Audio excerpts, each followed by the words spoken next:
Bom dia a todos e a todas, sejam bem-vindos à nova sessão deste Congresso Internacional de Riscos, a sessão intitulada Saúde e Poluição. O meu nome é Cláudia Pereira e vou ser a moderadora desta sessão. Aproveito para referir que este webinar está a ser gravado, que é para depois ser disponibilizado aos participantes através do YouTube da Associação Riscos, que eu depois vou deixar no chat o link, pelo que se opuserem a que este webinar seja gravado e, portanto, que as vossas caras, os vossos nomes apareçam, peço então que deem essa indicação pelo chat para que o vídeo seja editado caso necessário. Os vossos microfones foram todos desligados para que não ocorram interferências durante as apresentações. Estas comunicações que vão ser feitas sobre a temática de saúde/poluição têm uma duração máxima de 15 minutos. Os participantes que queiram fazer alguma questão aos oradores devem colocá-la e peço-vos que coloquem mesmo as vossas questões, os vossos contributos para depois, para o momento final do debate, que podem colocar no Q&A, bate-papo ou no chat, que são uns botões que existem aqui no fundo do Zoom, na barra que existe no fundo do Zoom. No final está, portanto, previsto este momento de debate, onde nós vamos esclarecer, nós, os oradores, os palestrantes, vão esclarecer as vossas questões e, caso pretendam, podem colocar diretamente as vossas questões através dos e-mails dos palestrantes, que eu depois vou deixar um link no chat com um livro de resumos, onde estão todos os e-mails dos palestrantes, para que possam colocar diretamente as vossas questões de forma mais privada, mais individualizada, caso pretendam. Vamos então dar início ao painel subordinado ao tema Saúde/Poluição. Passo agora a palavra, então, à primeira oradora desta sessão, a doutora Matilde Rodrigues, da Escola de Saúde do Politécnico do Porto, que nos traz uma comunicação intitulada O papel The Role of Environmental Health in Disaster Risk Management. Present was developed by me, Matilde Rodrigues, and my colleague Susana Gonçalves, and address the role of environmental health in disasters management. As we know, disasters can occur, affecting human health and well-being. From these disasters, environmental health problems arise. They are related to effects on the environment that can affect humans' health and well-being. As a consequence, disasters management should involve contributions of environmental health professionals. In this presentation, we will address the role of environmental health in the field of disaster management.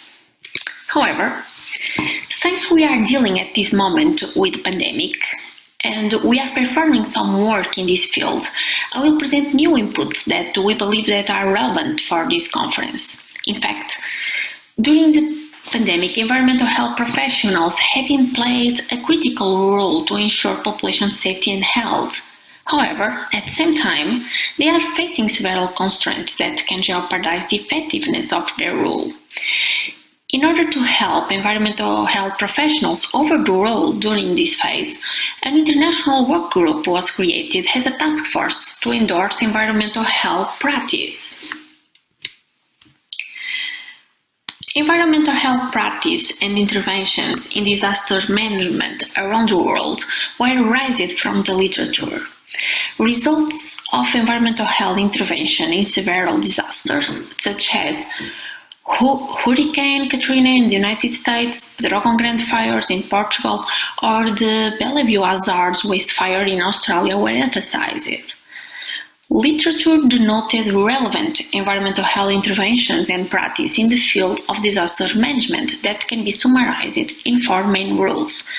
The first one is reducing the vulnerability of communities to hazards, increasing their ability to respond, to withstand disruption and to recover rapidly. The second one is collaborating in hazards identification and risk assessment. And then we have the strengthening routine service so that the potential health effects of emergencies and disasters are minimized. And then responding to a disaster considering several elements such as drinking water, hazardous waste, general waste sanitation, mass gatherings, among others. Despite the relevance and competence of environmental health professionals in disaster management, there are some barriers that limit their practice and that have been discussed in the literature. These barriers include the ambiguity about these professional functions in disaster management and their limited representation in some phases. We also have the low visibility and the profile of the profession and the positioning of environmental health within public health. A colleague from UK denoted also that environmental health professionals' invisibility or visibility was linked to a number of factors, including a lack of understanding of the rule and expertise among other professionals groups and local politicians, leading to exclusion from decision-making committees. Additionally, there are reports that public health has been chronically underfunded, in particular in US since 2008 recession. This has left public health system with insufficient human resource to deal with the day-to-day activities, a constraint that becomes even more obvious in the case of a disaster. The pandemic stressed the relevance of public health professionals all over the world, in particular of environmental health practitioners. In an effort to contain the virus, a variety of environmental health measures were planned and implemented. In different countries, environmental health professionals were called to act as agents of public health in many different roles. They were uniquely placed to help deal with the crisis caused by this pandemic, having an important role in responding both to immediate threats and long-term implications. Their diverse roles and responsibilities relating to promoting safety and health across occupational, domestic, and commercial settings are uniquely valuable in the context of a major pandemic. However, these same assets are also required for day-to-day management of important environmental health issues. Given the limited human resource, environmental health professionals may temporarily abandon their day-to-day role, creating gaps in service and performance of critical activities essential to public health and safety. For example, surveillance of food, pharmacies, water quality, or built environments, among others, very others. To improve the role of environmental health professionals in ensuring population safety and health during the pandemic in different countries, a work group was formed to discuss current and prospective roles and responsibilities of environmental health professionals in the pandemic response. The group consisted of academics and representatives of professional associations from different countries, including Portugal, US, Australia, and UK. In this work group, we discussed the role of environmental health professionals in different countries during the pandemic and shared experience. In particular, in Portugal, the practice of environmental health professionals was different according to the pandemic situation, according to region, local level, and according to the institution where they were working. In the public health units, during the lockdown period, several environmental health professionals were exclusively dedicated to epidemiological investigation. They were dedicated to the investigation and follow-up of positive cases and their close contacts, as well as to the investigation of the source of infection. They identified and followed each chain of transmission, Additionally, they were responsible for collecting information from each confirmed case, as well as providing information about appropriate control measures. In some locals and institutions, they were responsible for assessing the conditions and developing contingency plans of several facilities such as nursing homes, several occupational settings, food facilities, among others. They are also collaborating on the selection, installation, and operation of emergency facilities, in the assessment of conditions in public space, public facilities, and sports and leisure facilities that are reopening to the public, and on protecting workers' safety and health. During the pandemic, the lack of human resource was emphasized on the news. In particular, the ones that are operating in the public health system. To solve this problem, recruitment grants were open for different health professionals, including environmental health practitioners, to endorse the health service, including public health system. This is a good help, but not solve the main problem. The public health system is lacking human resource, and the control of the pandemic was more difficult in some regions due to this situation. Companies are also recruiting these professionals to help in the development and implementation of the contingency plans. Other problem identified was the difficulty to coordinate different entities, such as at local level, the public health units, the hospitals, and the civil protection. According to small groups of discussion, we realized that in locals where this collaboration works, the control of the pandemics was more effective. It was also observed that when an environmental health practitioner was integrating the team in different entities, it was easy to understand the measures to apply in the different phase, and they usually speak the same language. So, faced to the current experience, we believe that it is important to endorse the training of environmental health professionals, integrating the best practice adopted across the world, preparing future professionals to better deal with pandemics and other disasters. But the intention should not be only preparing these future professionals to operate in the public health system. Environmental health professionals are also critical in civil protection service and in occupational safety and health departments. If we include environmental health professionals in this service department, the response to emergency will be more effective and also easy to coordinate interventions of different entities. Thank you for your attention. Muito obrigada à doutora Matilde Rodrigues pela sua apresentação.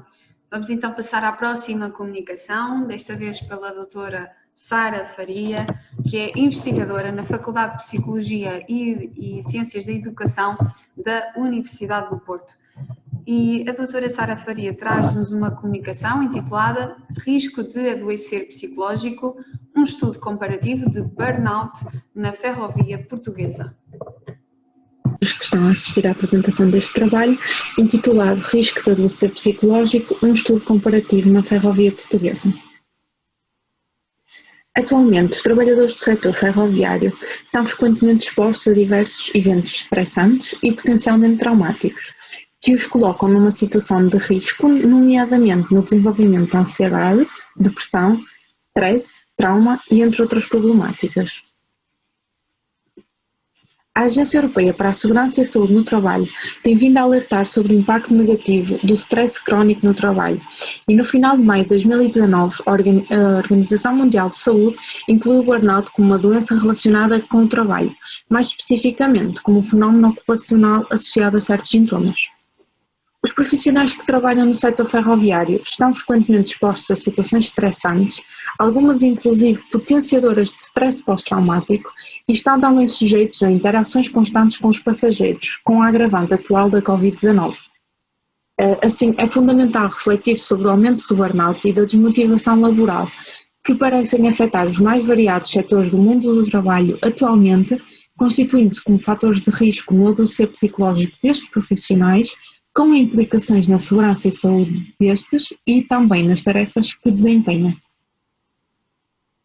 Então, o que é o burnout? Maslow e Jackson definem o burnout como sendo uma síndrome de exaustão emocional, despersonalização e baixa realização pessoal. Sucintamente, a exaustão emocional refere-se aos sentimentos de estar emocionalmente sobrecarregado e exausto no trabalho e a um esgotamento dos seus recursos emocionais. A despersonalização, o cinismo, consiste numa indiferença e distanciamento em relação às pessoas, expressa em atitudes e sentimentos negativos e cínicos. Por fim, a baixa realização pessoal refere-se à tendência de se autoavaliar negativamente, acompanhada de um sentimento de insatisfação consigo mesmo e com as suas concretizações no trabalho. Perante os poucos estudos desta temática dentro desta população, este estudo pretende comparar os níveis de burnout em profissionais da ferrovia portuguesa, considerando dados obtidos em investigações de 2016 e de 2019, verificando se variam em função de características sociodemográficas e laborais. Para tal, foi utilizado um questionário sociodemográfico, o MBI de Maslow, Jackson e Litter, na versão portuguesa de Marcos Pinto e Picado e o SEST de Gilmonte.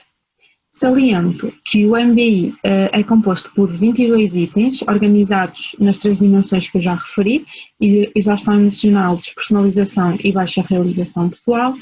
Por sua vez, o SEST é composto por 20 itens, organizados em 4 dimensões. A ilusão do trabalho, o desgaste psíquico, a indolência e culpa. Relativamente ao procedimento, o estudo foi realizado a nível nacional através de uma divulgação interna do Sindicato Ferroviário da Revisão Comercial Itinerante. Os questionários foram enviados através de um link e foi disponibilizada a versão impressa também para quem tivesse dificuldade no preenchimento online. As recolhas de 2016 foram todas realizadas com a versão impressa dos questionários, fazendo-os retornar à FPCEUP através do sindicato ou de uma caixa definida para o efeito num local combinado. Não existiu contacto entre o participante e o investigador e todas as participações foram voluntárias e anónimas. A amostra é composta por 593 profissionais da ferrovia, sendo 287 participações de 2016 e 306 de 2019. Têm idades compreendidas entre os 27 e os 62 anos, com uma média de quase 44 anos, é constituída maioritariamente pelo género masculino, casados ou em união de facto, e 18% possuíam até o 9º ano e 68% o ensino secundário, sendo que 14% tinham frequência universitária. Verificou-se que 81% são operadores de revisão e venda e 19% operadores de venda comercial, das regiões Norte 40%, do Centro 14% e do Sul 27%, tendo em média aproximadamente 19 anos de serviço. Relativamente agora aos resultados, apesar de valores moderados de realização pessoal, a análise de médias do burnout em 2016 revelou valores de moderada exaustão e despersonalização e em 2019 valores moderados de ilusão pelo trabalho, desgaste psíquico e indolência. Na pontuação geral, existem médias ainda mais elevadas de burnout em 2019, comparáveis a 2016, o que indica um risco do agravamento desta síndrome no trabalho. Para cada dimensão do burnout nos valores de 2019, como podemos ver, pelo menos um participante apresenta valores máximos na escala. Devido à diferença de escala que foi utilizada nos 2 anos, como eu disse, o MBI e o SESCT, apresento os resultados das análises comparativas entre o ano 2016 e 2019, agora em forma de gráfico. Os resultados revelaram que entre 2016 e 2019 ocorreram diferenças estatisticamente significativas em todas as dimensões e nos valores totais de burnout, e assim perante os valores já anteriormente elevados. Como podem ver, as dimensões exaustão, desgaste, cinismo, desinvestimento e burnout foram superiores em 2019, quando comparadas aos dados de 2016, sendo que a dimensão positiva, que é a realização pessoal e ilusão pelo trabalho, essa diminuiu no ano 2019. Relativamente à análise comparativa em função das características sociodemográficas e laborais, esta não revelou diferenças significativas em função do sexo, mas encontraram-se diferenças em função do estado civil, da função laboral e das habilitações académicas. Assim, encontraram-se então diferenças em função do estado civil na dimensão de despersonalização de 2016. Os trabalhadores não casados apresentam então os valores mais elevados de despersonalização do que os casados ou em união de facto. A análise comparativa da função revelou diferenças significativas na dimensão ilusão pelo trabalho em 2019, desgaste psíquico em 2019 e exaustão emocional em 2016. Os operadores de revisão e venda apresentam valores mais elevados em relação aos operadores de venda comercial na dimensão ilusão pelo trabalho em 2019, o que demonstra uma maior motivação no trabalho, apesar de em 2016 apresentarem maiores valores de exaustão emocional, apresentando então os OVCs os valores mais elevados de desgaste psíquico em 2019. A análise comparativa em função das habilitações académicas apenas revelou diferenças significativas nas dimensões de indolência e no total burnout em 2019. Assim, verificou-se que os participantes com frequência universitária apresentam maiores valores de indolência e total burnout em 2019 do que os restantes. A correlação efetuada revela que a idade correlaciona-se positivamente com a culpa de 2019 e negativamente com a despersonalização de 2016 e também o burnout de 2016. Os anos de serviço estão positivamente correlacionadas com a variável culpa 2019. Para concluir, e como demonstraram os resultados, verificou-se que o burnout tem vindo a aumentar nestes profissionais, o que deve constituir um sinal de alerta neste grupo profissional, pois coloca em risco a sua saúde física, mental e social do trabalhador, mas também a qualidade do serviço que presta. É fundamental o estudo da saúde ocupacional e dos riscos associados ao trabalho na ferrovia, assim como a implementação de estratégias adequadas para a avaliação e redução de riscos e também, obviamente, a prevenção do stress crónico.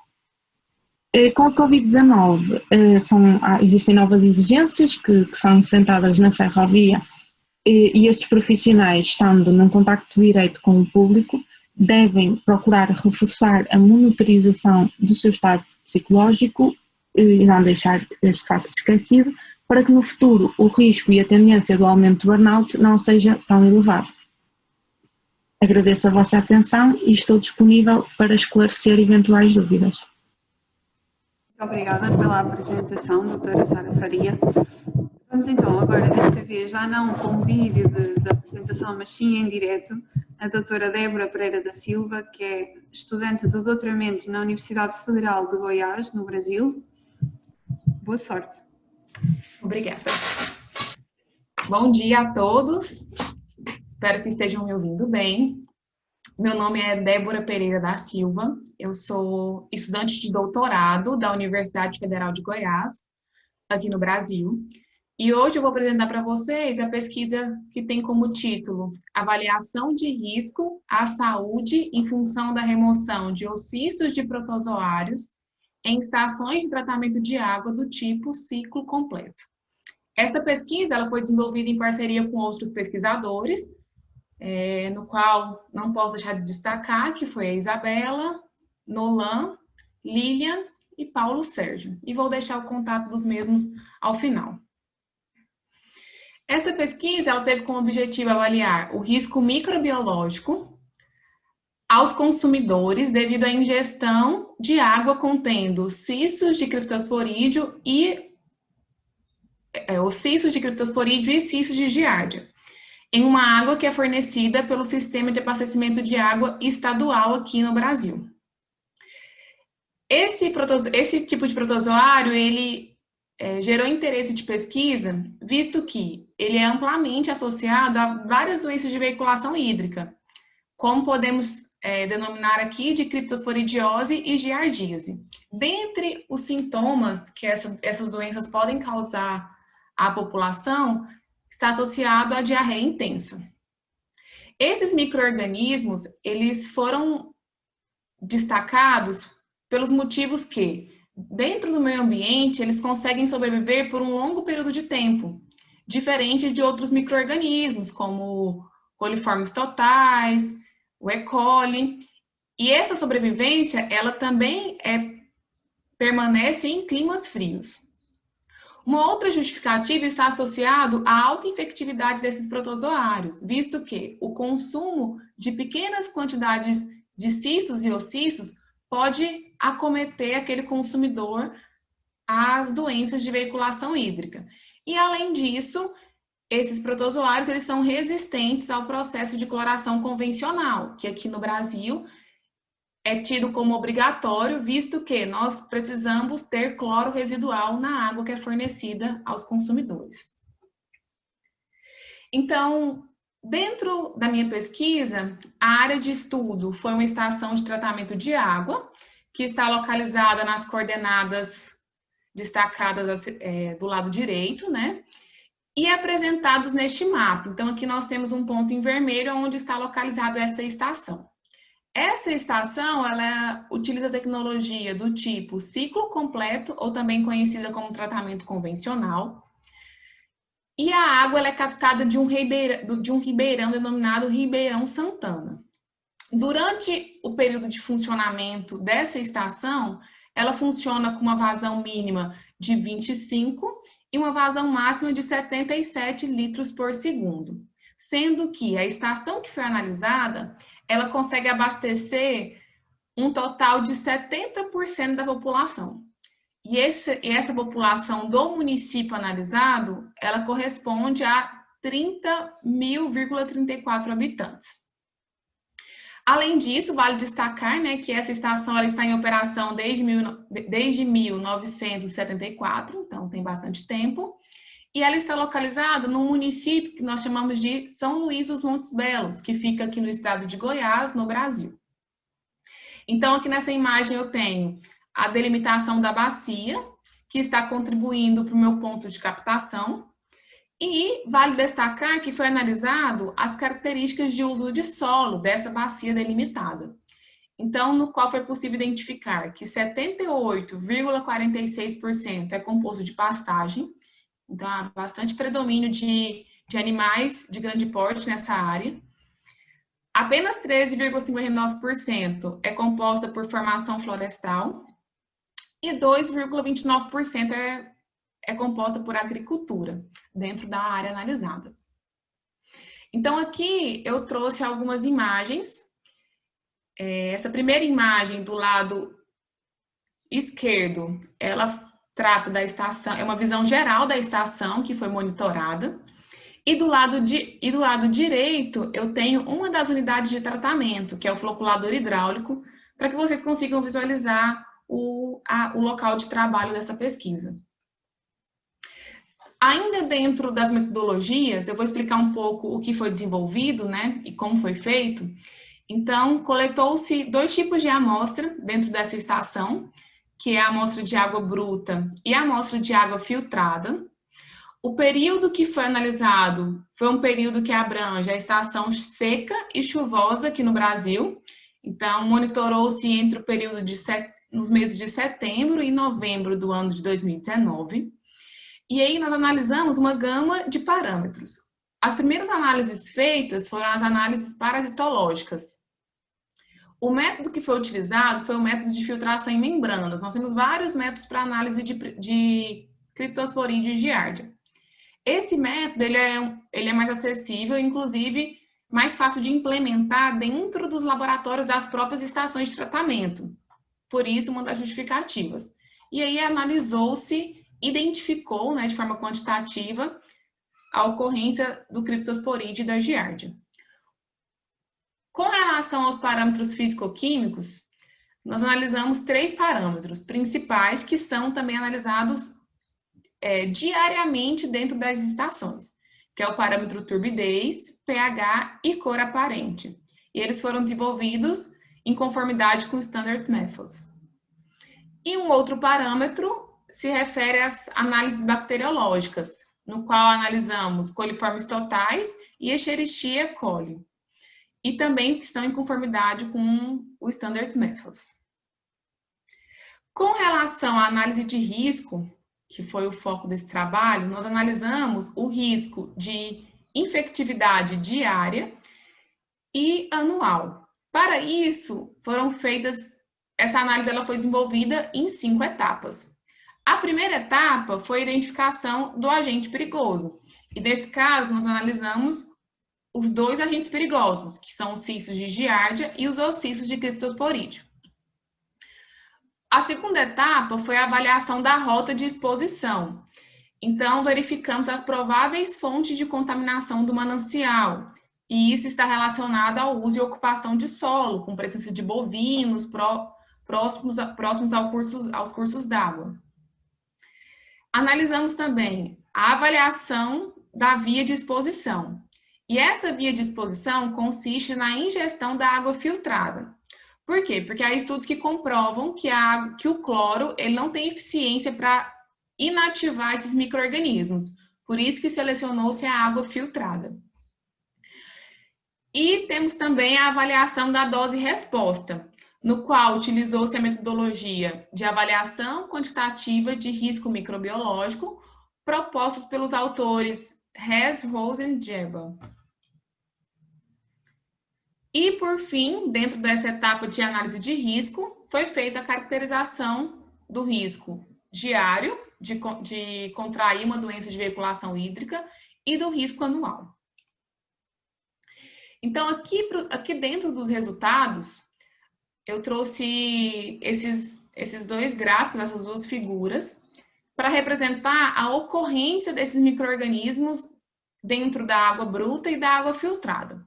Então, olhando aqui do lado esquerdo, nós temos um gráfico que trata sobre os ocistos de criptosporídeo. Então, a gente consegue verificar que a maior concentração dentro desse box plot foi de 25,58 ocistos por litro, que foram identificados na água bruta dentro da estação chuvosa.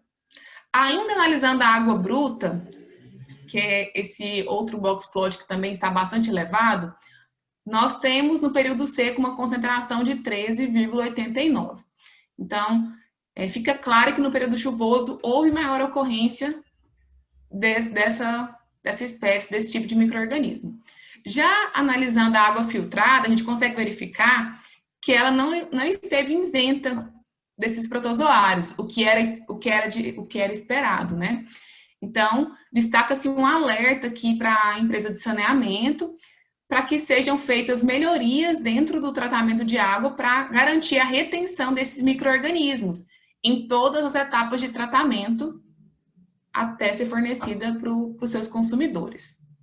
Quando vamos analisar já os cistos de giardia, nós também conseguimos verificar nesse primeiro box plot que as concentrações elas foram elevadas no período de chuva, que corresponde a 6,22 cistos por litro. Já no período de seca, ainda a água bruta, ela teve uma concentração de 3,44.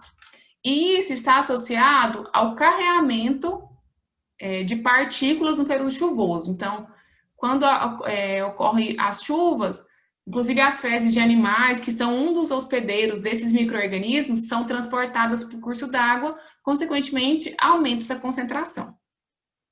Ao analisar os cistos de giardia, também verificamos que não foi isento a ocorrência na água filtrada, principalmente no período de seca, né? Então, no período de seca, nós tivemos aqui uma concentração média de 2,06 cistos por litro. Quando vamos analisar os parâmetros físico-químicos, que também influenciam na retenção desses protozoários dentro da estação de tratamento, ao analisar a água bruta, verificamos que no período chuvoso tem um aumento desses parâmetros, principalmente quando a gente foca no parâmetro de turbidez e no parâmetro de cor aparente, que já era de se esperar, porque é um período onde tem maior carreamento de partículas. No entanto, como o nosso foco é mais a análise da água filtrada, então eu gostaria de focar aqui na turbidez da água filtrada. No período seco, a turbidez na água filtrada foi de 0,51 unidade de turbidez, ou também NTU. E já no período chuvoso, esse valor na saída do filtro foi de 0,78. Vale destacar que esses dois valores eles não estão em conformidade com a portaria de consolidação número 5 aqui no Brasil, porque ela recomenda que esse parâmetro turbidez ele tem um valor de 0,5 em 95% das medições, como forma de garantia do fornecimento de uma água segura aos consumidores. Então, é um outro critério a ser analisado e que deve ser feitas melhorias dentro, por exemplo, da unidade de filtração, que é a última unidade de tratamento, né, de retenção desses micro-organismos, para que consiga reduzir esses parâmetros. Já quando a gente vai analisar o risco, já que a nossa preocupação aqui está voltada à saúde dos consumidores, nós fizemos a análise do risco diário e a análise do risco anual. Então, dentro dessa minha tabela, eu busquei destacar em cinza.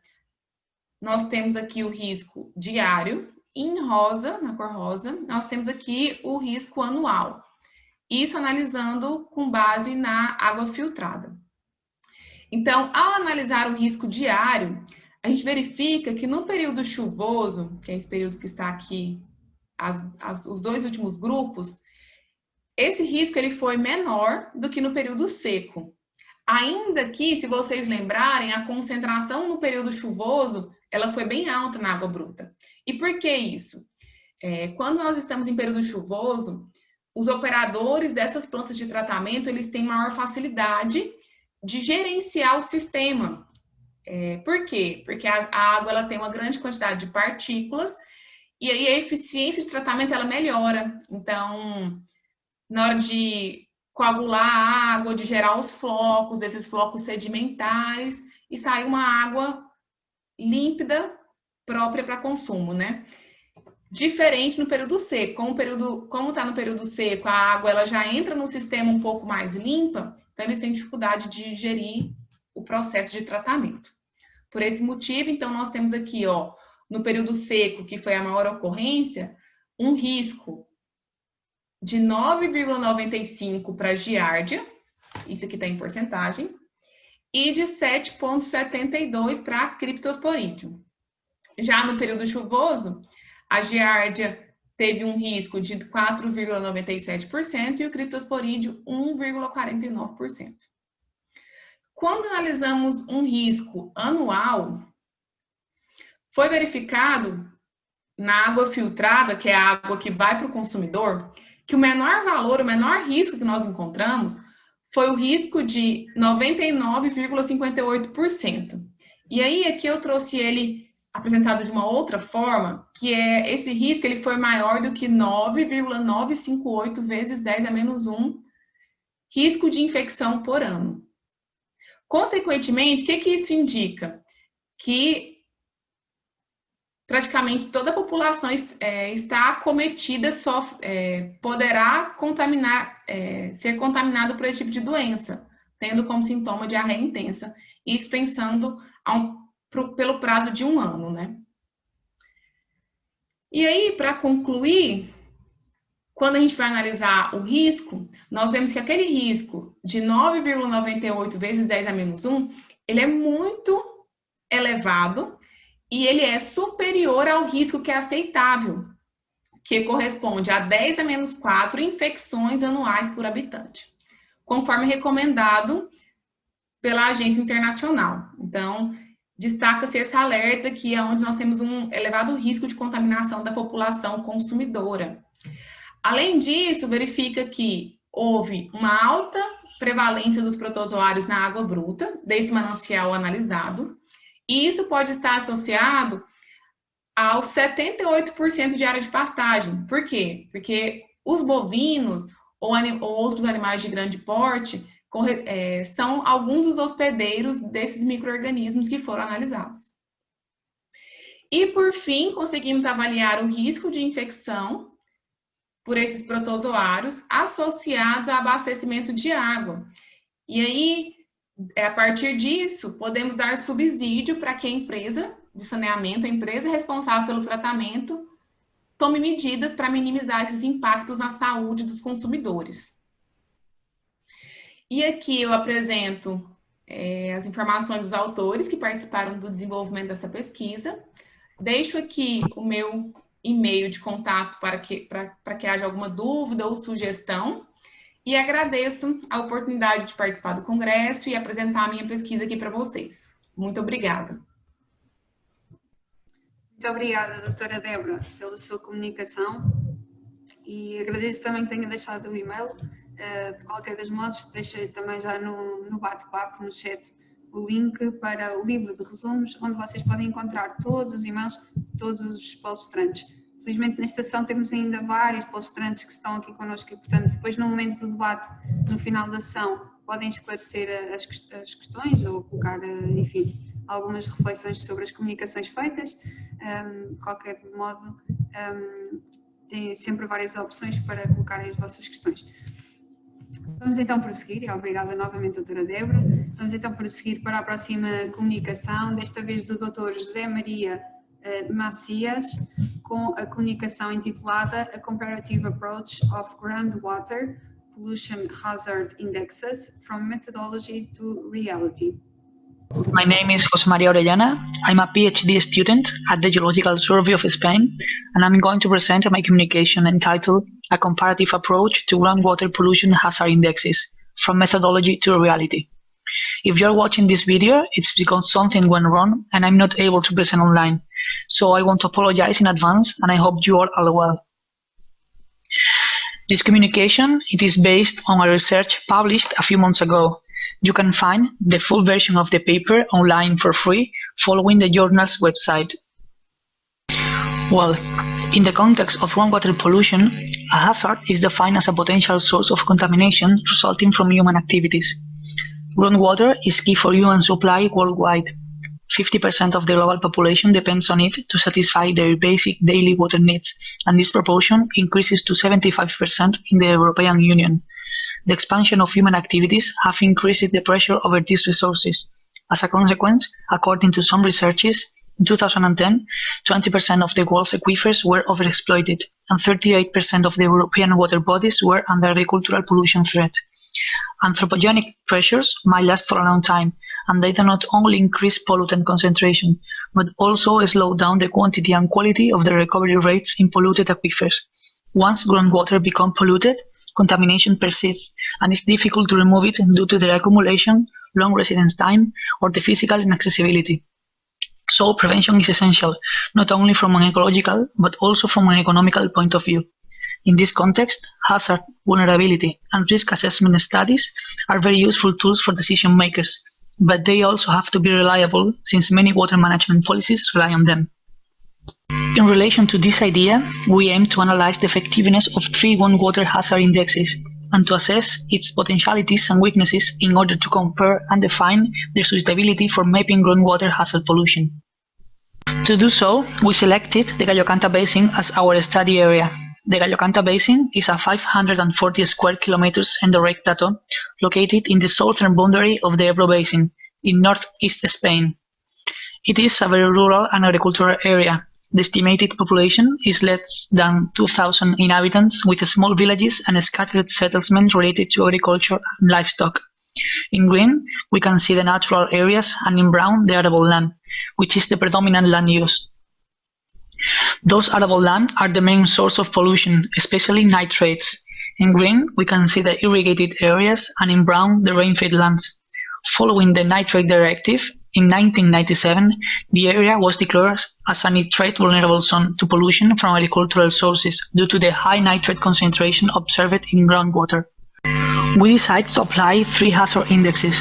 The hazard index proposed by de Ketteler et al. In 2004, the Danger Contamination Index proposed by Civita and De Mayo in 1997, and the Pollutant Origin Surcharge Hydraulically, proposed by Foster et al. In 2002. All of them are based on a categorization of the potential sources of pollution, which are classified according to their harmfulness. Therefore, the first step was to list all the activities that could be pollutant. When we had this information, we applied the indexes by classifying each activity according to the specific methodology, and we mapped the results. Finally, we compared the results of each index.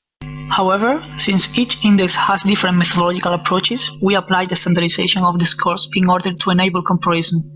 In the table, it can be seen that we classified the hazard score from 1 to 10, and we distinguished 5 intervals, from very low to very high potential of pollution. As already mentioned, the first step was to make an inventory of the potential sources of pollution in the area. We distinguished between punctual sources and non-punctual sources. Among the punctual sources, most of them are related to urban, transport, and agricultural activities, and the non-punctual sources are divided between agricultural lands and urbanization areas. These maps show the hazard classification before and after the standardization of the hazard index. There is no difference between maps, since both methods are based on a 5-interval scale. In this case, most of the activities are classified in the low level, and only the discharge point of urban wastewater reaches the moderate level. In the Danger Contamination Index, rainfed lands are classified in the moderate level, whereas irrigated areas are classified in the high level. Regarding to the punctual sources, the slurry tanks are the only source included in the very high level. And finally, in the Pollutant Origin Surcharge Hydraulically, urban areas and rainfed agricultural lands are in the low level, whereas irrigated lands, here in red, are in the very high level. Additionally, both slurry tanks and farms are in the punctual sources in the high level. After the analysis, we are able to reach several conclusions. First, we can say the indexes are thought to be applied in a wide range of environments, but the list of hazards considered in each index is variable. The hazard index includes many sources of pollution, which allows to be quite accurate when mapping, whereas the Danger Contamination Index and the Pollutant Origin Surcharge Hydraulically are less detailed. We also observed differences related to the rating of hazards. The hazard index tended to classify most of the agricultural sources in the low hazard level, whereas the Danger Contamination Index and the Pollutant Origin Surcharge Hydraulically include some of the sources at higher levels, for example, irrigated crops. As I said, all these methodologies were designed to be applied in different types of context. In comparison to agricultural and urban sources, which are indirectly related to the low hazard level, industrial activities are usually classified as the most pollutant sources. The low hazard level associated to most of the diffuse agricultural sources were based on the conceptual approaches of the indexes and on the idea of the lower persistence of the agricultural pollutants, especially compared to other types of substances like heavy metals or industrial sewage. However, whereas in industrial and urban areas the pollution is mostly punctual or linear, diffuse pollution from agriculture provides a slow but constant flux of pollutants to groundwater, which is hard to prevent and control.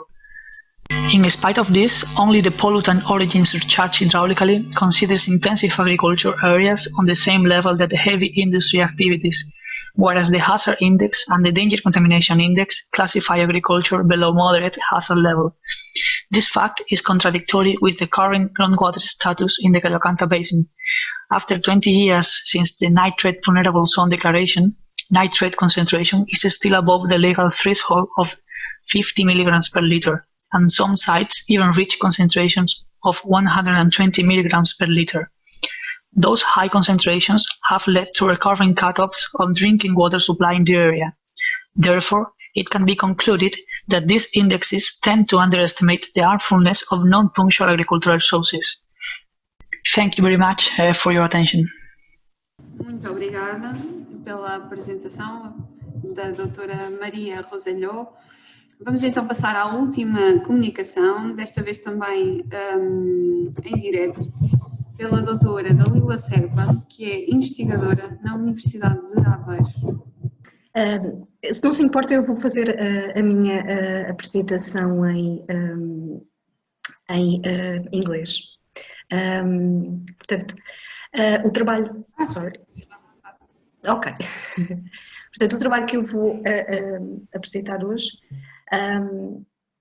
is equal to post-fire export of metals and polycyclic aromatic hydrocarbons, a contamination risk for water bodies, was developed in the Center for Environmental and Marine Studies of the University of Aveiro within the scope of an European project, the Life Reforest Project, and two national funded projects, the Fire Mix and the Aquafire Project. So after the fires, and more specifically after the first rainfall after fire, it is common to see on the news events of occasions of streams and rivers with very dark colors in the water, mainly due to the transport of ashes and the and eroded sediments. This is and has been a reason for concern, because these dark waters are likely to have effects on the water quality, but also on the organisms living in the aquatic ecosystems. So post-fire runoff typically transports hazardous substances like metals and polycyclic aromatic hydrocarbons, which are well known for their toxicity, environmental persistence, and tendency to bioaccumulate. So understanding the impacts of fires on water bodies is crucial for anticipating the negative effects on the ecosystems and also on human health. So in this work, our objectives were to evaluate the export of metals and PAHs by runoff in a recently burned forest area, and then to assess the impacts of post-fire runoff on the water and sediment quality of a fire-affected stream. So this work was conducted in an area in the Albergaria Velha municipality, which is located in north central Portugal.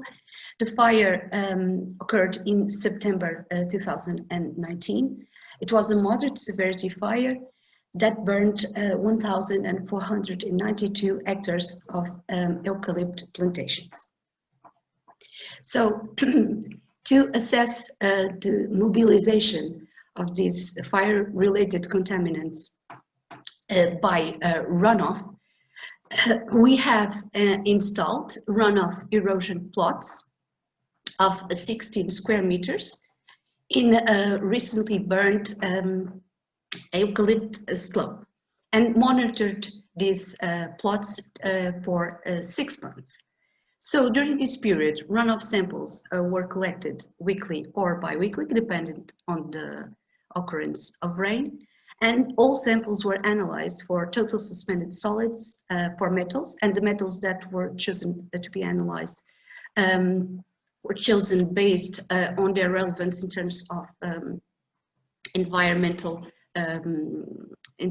concerns, and also in terms of toxicity for aquatic organisms, and polycyclic aromatic hydrocarbons. And in this case, the elements that were chosen were the 16 priority PAHs defined by the United States Environmental Protection Agency. So in the fire-affected stream, we selected an upstream site, a site that was upstream from the burnt area, a site within the burnt area, and another site downstream the burnt area. We also took advantage that we had a small creek just downstream for the slope where we were doing the study at the slope scale. So we also took the opportunity and choose a site in this area. So during the first 6 months after fire, so we collected water and sediment samples after major rainfall events. The elements and compounds that were analyzed were the same as analyzed for the runoff waters. Because both in runoff waters and in the stream water and sediments, the concentrations of polycyclic aromatic hydrocarbons were always below the quantification limits, which indicates that there is a low risk of contamination due to these compounds, at least in this area. The results that I'm going to present on the next slides are only the results concerning the metals. So, in terms of metal exports by overland flow, what we found was that the elements more commonly found on runoff were iron and manganese. This was to be expected because these are the elements that are more common in the soils in this area, followed by zinc, vanadium, lead, and copper. In terms of temporal variation, it was, and it's important to highlight that we have, for most of the metals, two major peaks. One of these peaks occur immediately after the first post-fire rainfall event, the most intense, the first intense post-fire rainfall event. And then we have a second peak that is associated to a very high intense rainfall event.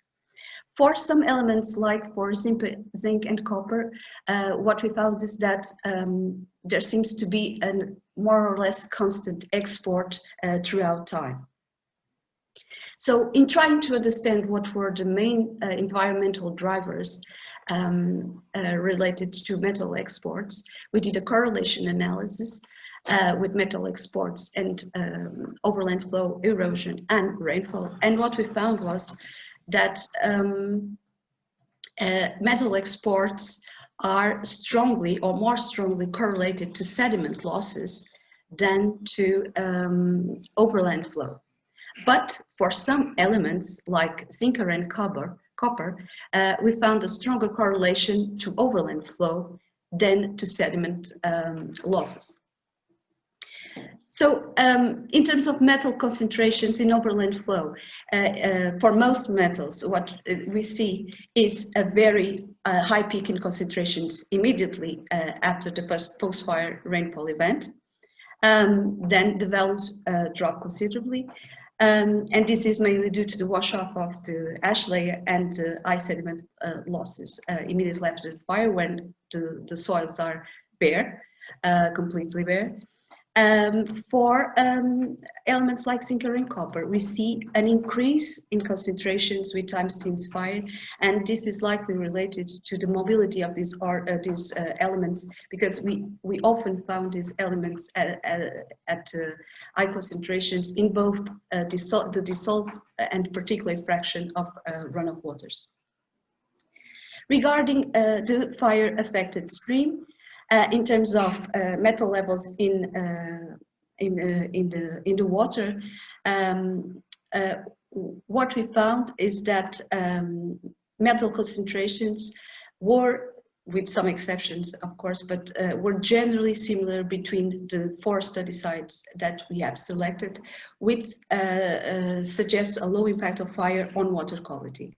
And this is more likely related because this stream in particular was a stream with high discharge, so there was probably a dilution effect of the transport of of the metals. All the elements that we analyzed met the Portuguese quality standards for superficial waters, but some elements like copper, lead, and zinc were occasionally above the chronic levels defined by the United States Environmental Protection Agency for aquatic living organisms.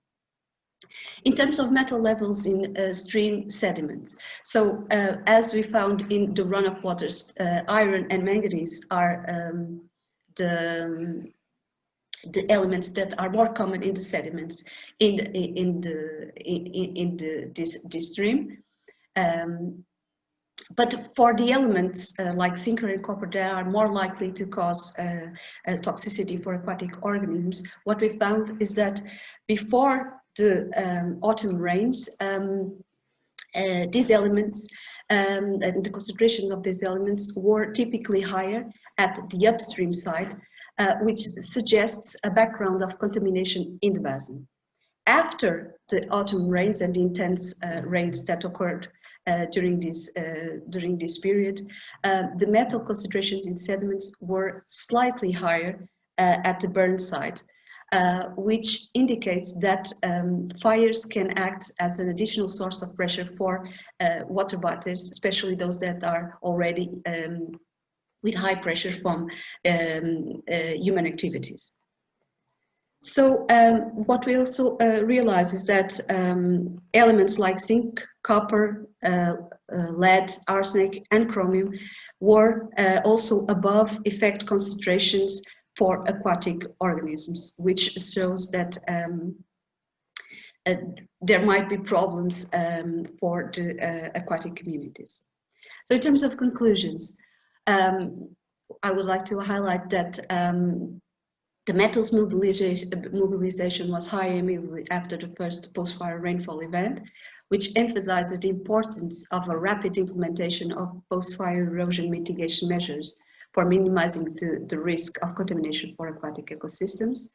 Fires can pose an additional threat to the ecological status of aquatic ecosystems, especially those that are highly impacted by anthropogenic activities.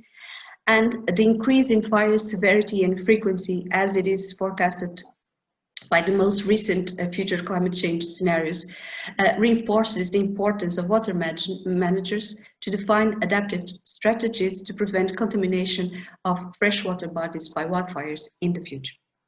Finally, I just would like to thank the institutions and that supported this work, and specifically thank the members of the Earth Surface Process team of the University of Aveiro that were involved in the field work, which was very tough sometimes. And finally, thank you all of you for your attention. Muito obrigada pela sua apresentação, doutora Dalila Serpa. E muito obrigada a todos pelas excelentes intervenções que contribuíram para sabermos mais sobre a questão da saúde e da poluição.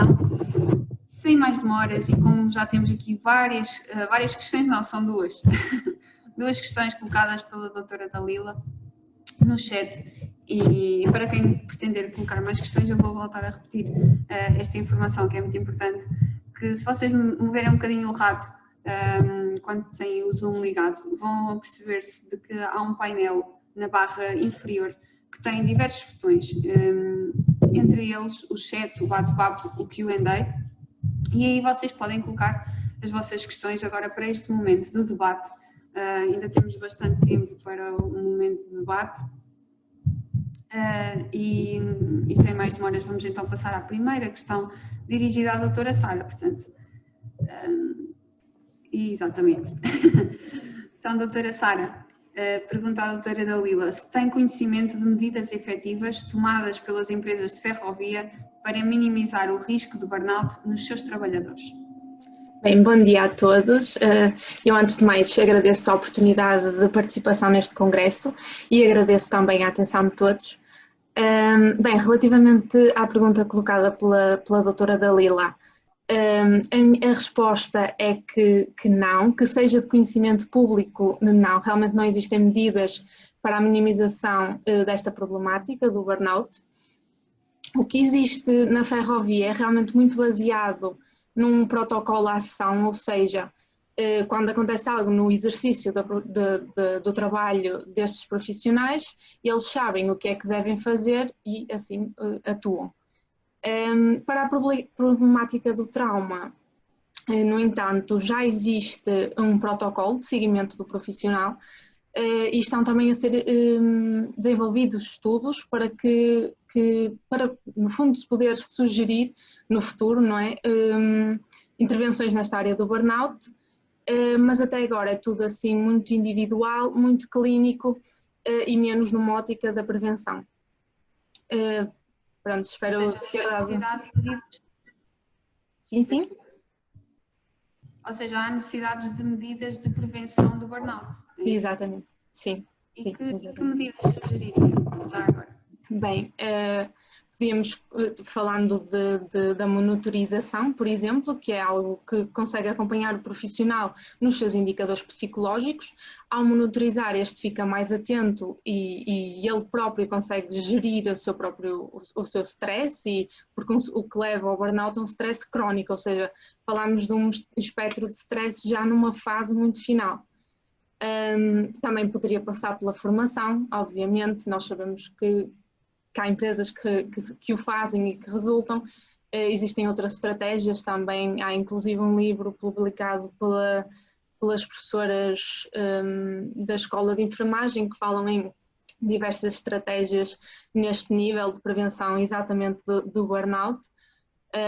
E portanto é isto, falta aplicar estas estratégias nesta ótica de prevenção. Espero ter respondido à questão.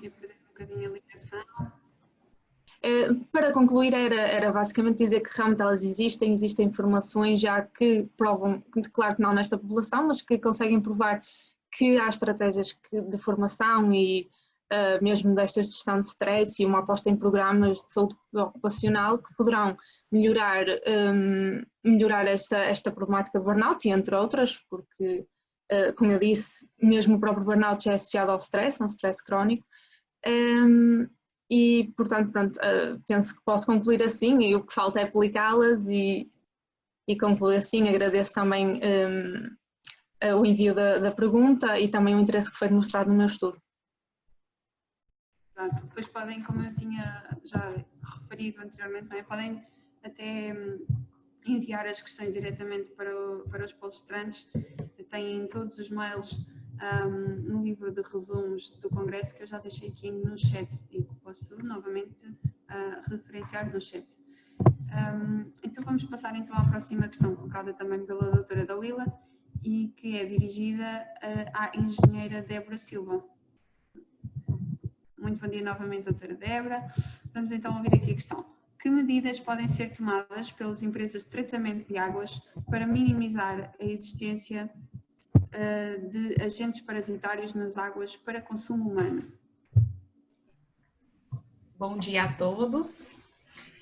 Aproveito para agradecer a doutora Dalila pelo questionamento e também agradecer a atenção de todos.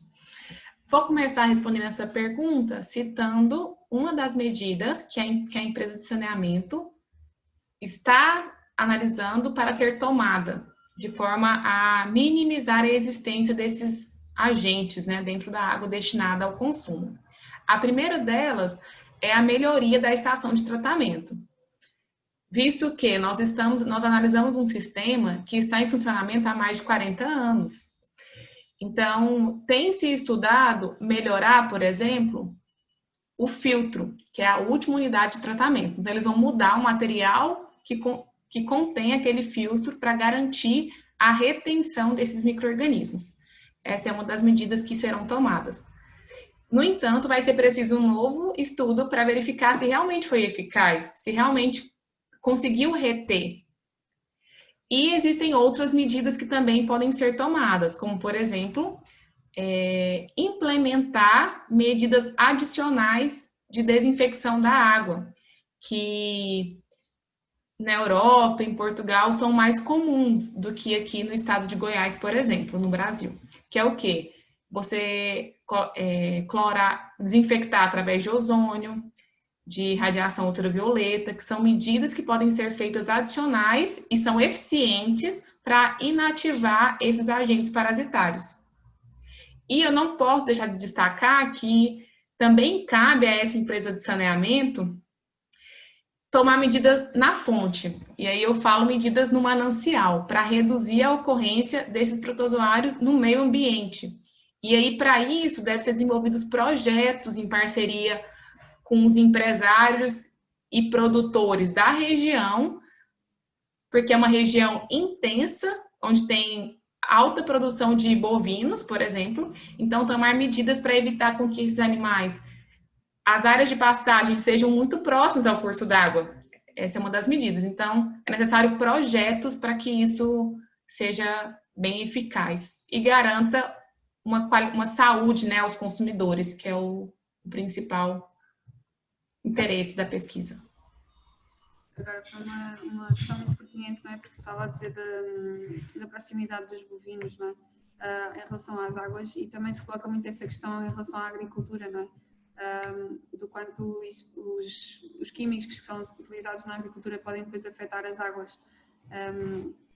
E, portanto, agradeço bastante. Aliás, se quiser continuar a desenvolver essa ideia, seria interessante. Não sei não sei se vocês já tomaram medidas nesse sentido mesmo. Já há medidas implementadas, assim, são casos práticos, digamos assim. A área que nós estudamos é uma área mais intensa de agropecuária, de bovinos e animais. Não é tão forte a agricultura. Inclusive, para o desenvolvimento dessa pesquisa, nós fizemos um estudo amplo em 15 estações para identificar aquelas mais críticas. E dentre as mais críticas, estiveram não somente essa que a gente analisou, mas outras que têm alta predominância de bovinos, suínos e equinos na área. Então, a área de pastagem ela tem uma influência direta na ocorrência desse micro-organismo, já que o nosso foco é analisar o protozoário. Agora, quando se trata de área de agricultura, nós temos já outros poluentes, outros contaminantes que também geram um impacto enorme para a parte de qualidade da água, né? Que vai posteriormente para o consumo das pessoas.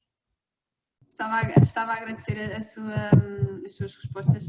Também já vi que aqui a doutora Dalila vos agradeceu, à doutora Sara e à doutora Débora pelas respostas também.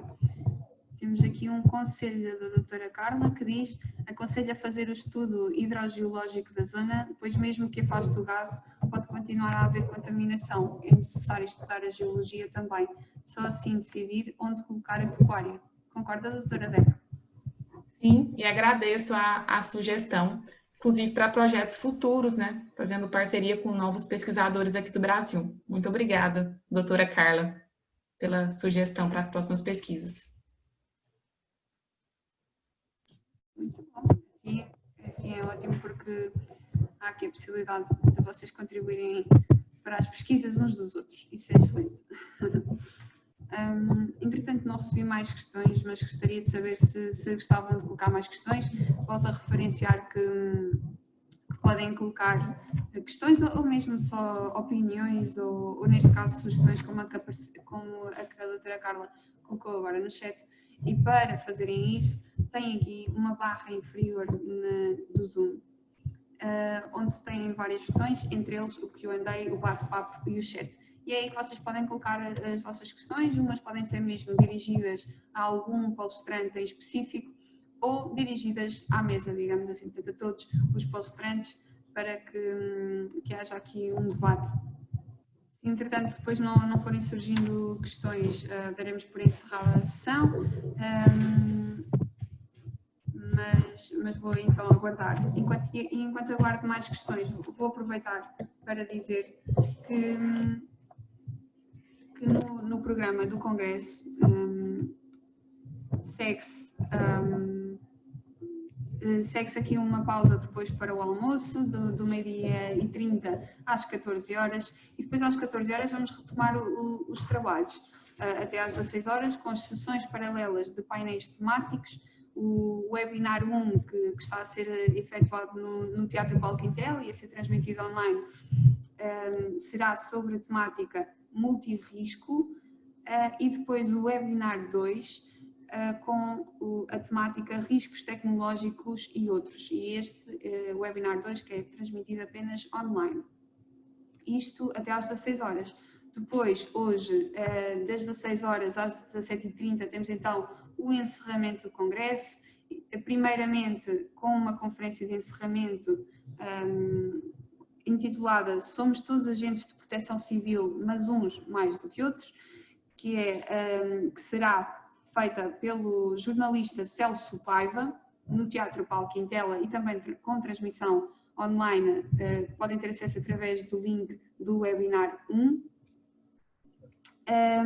E depois, das 17 às 17h30, temos então a entrega dos prémios Ciência 2019, Operacionalidade e Melhor Póster do jovem investigador, seguida então depois das conclusões, e esta sessão de encerramento com os prémios será feita então no Teatro Paulo Quintela e com transmissão online através do link do webinar 1. E agora fiquei bastante contente de ver aqui que já temos mais uma questão, que é colocada então pela doutora Carla no chat. Volto a dizer que podem colocar as questões no chat, no Q&A, no bate-papo, neste caso foi colocada no chat. À doutora Dalila. Doutora Dalila, já fez análise às águas subterrâneas? Não, de facto não. Nós, neste trabalho, temos focado-nos principalmente no transporte destes contaminantes através da escorrência superficial, mas dentro da nossa equipa existe uma aluna de doutoramento que vai iniciar a pesquisa nesse sentido, de avaliar os efeitos nas águas subterrâneas. Se pretender referenciar o nome, porque certamente que a doutora Carla talvez tenha curiosidade. Pronto, eu até referenciava, só que ela é alemã e eu não consigo dizer muito bem o nome, é Svenja qualquer coisa. Se quiser deixar então depois no chat. Sim. Às vezes é muito útil nós termos acesso a essas pesquisas. Sim, exato. Eu irei deixar. Estava aqui, porque a doutora Carla colocou então, disse que em 2017 fez um projeto sobre as águas subterrâneas, mas não foi aceito. E continua desempregada em seca. Oh, não. Pois. Pronto.